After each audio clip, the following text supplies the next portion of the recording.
Well, silver made a move that caught me a bit off guard, but in a good way. We'll discuss what happened with silver today as compared to gold and everything else in this market report video as we explore.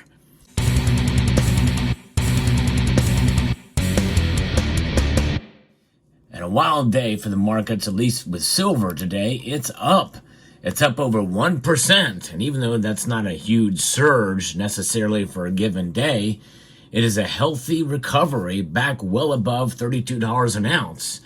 So let's talk a little bit about what the metals have done today and what is driving the price movement here as we look at the markets. In fact, one thing that is quite fascinating, we've not seen in quite a long time with the platinum group metals, is both metals are trading right at $1,000 each.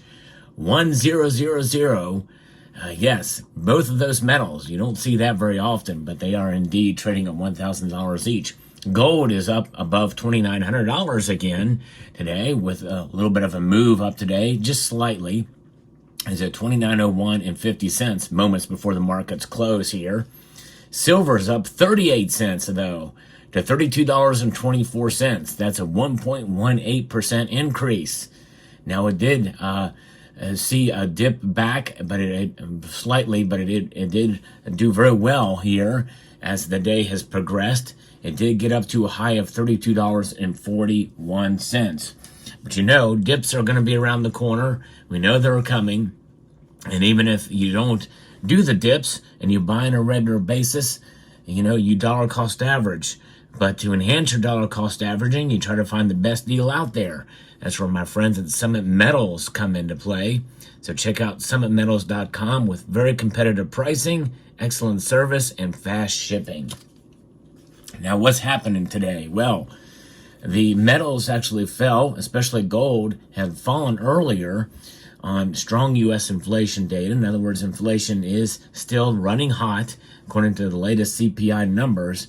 But then gold had rebounded above $2,900 per troy ounce after President Trump demanded for the first time in his new term of office that the Federal Reserve cut dollar interest rates, and those cut the interest rates, directly contradicting yesterday's testimony to Congress from Fed Chair Jerome Powell.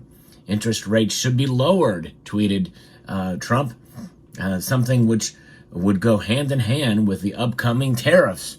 Yes, indeed. Of course, you know, lowering interest rates essentially would mean that we could, less likely that a recession would occur, and I think that's what he's betting on. It sounds like the president would much rather have higher prices than a recession come our way. Trump repeatedly called on the Fed to slash the cost of borrowing during his first term in the White House, attacking Powell for not being a low rates guy. Of course, now, with inflation running hot, we want to tighten the money supply, and keeping rates where they are or raising them would actually do that.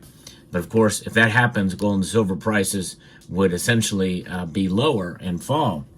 But this, if Jerome Powell listens to Trump, well, indeed, we could see prices of gold and silver continue to rise. We'll see what happens. But yesterday, Powell told Congress in his semi-annual testimony on monetary policy that the Fed is in no rush to cut borrowing costs. Further, following last year's 1% price point cut from the highest U.S. interest rates since 2001. Chosen by Trump in 2017 during the Republican president's first term, Powell is due to keep leading the U.S. Central Bank until May of 2026. U.S. inflation accelerated last month to 3% per year, January CPI index said today, with the cost of living, excluding fuel and food, rising 3.3% from 12 months before. Inflation is running hot. And you know, those numbers, when you think about it, are a direct result of the Federal Reserve printing more of these. And why do they print more of these? Well, because of mostly congressional spending. But you know, they often will do it, increase the money supply for other reasons too. But the precipice of it is increased spending by our government.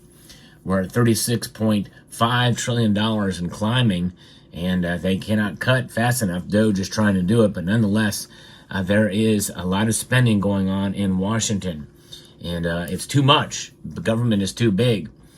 But gold and silver will benefit, and I think really in a sense today is an example of that. But silver especially is surprising me, as it is outperforming gold dramatically today. But that dramatic move is not near enough to really put much of a dent in the gold to silver ratio, which is still above 90. Yes, indeed, many people feel that silver is undervalued big time, but think about what's propping up gold as opposed to silver. And when you understand what does prop up gold compared to silver, it will make more sense, even though it will still leave you frustrated, as it does me. But silver is a much more complex market. Gold is treasured by central banks around the world, and are also and geopolitical concerns. Seems to gold is much more sensitive to those. Silver will react because of those and fall along with gold, many times even outperforming gold, but not always, as we've seen, hence the wide gold to silver ratio. Now, gold priced in the US dollar has spiked, and we've seen it drop below $2,864 per troy ounce on inflation data, erasing the last of this week's earlier 2.6 leap to fresh record highs, but then it rallied. It rallied up to $2,690 following Trump's comments. Well, if that's not right, 2690 is probably 2890. A little typo from the people at Bullion Vault, which they tend to have a lot of those in their pieces. But nonetheless, the low for gold today was 2859 and 10, and got up to a high of $2,910.20. Silver has remained volatile, swinging almost 90 cents above yesterday's one-week low of $31.26, but making us a move to $31.53 in between. Now it's settling at $32.24 now. The gap between the New York COMEX gold futures and London gold prices, meantime, held around $20 per troy ounce, sharply below the tariffs threat-driven spike to $50, which has driven a flood of bullion shipment to the United States, and that's another thing that has propped up gold. Silver is seeing some of that as well too, but really, I think a lot of the heat is off of silver now for being hit with tariffs, and of course, until March, the end of this month, when we see renewed efforts to renegotiate in order to see if we can stave off some of those tariffs for everything that would come in through Mexico. That's the big one, but also Canada too. And silver could be affected by it. So we'll see. But I think silver above $32 is doing pretty good, all things considered, except for compared with gold. But as the next few weeks pass, Q's getting gold from the Bank of England's vault should diminish. And we'll talk more about that in another video.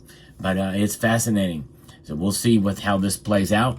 And but silver did surprise me that it performed as well as it did today, over 1.18%.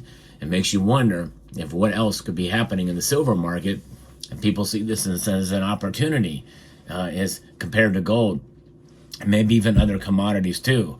Because even with everything going on, even though I didn't expect this today, I still think in many aspects silver should be more expensive than where it is now.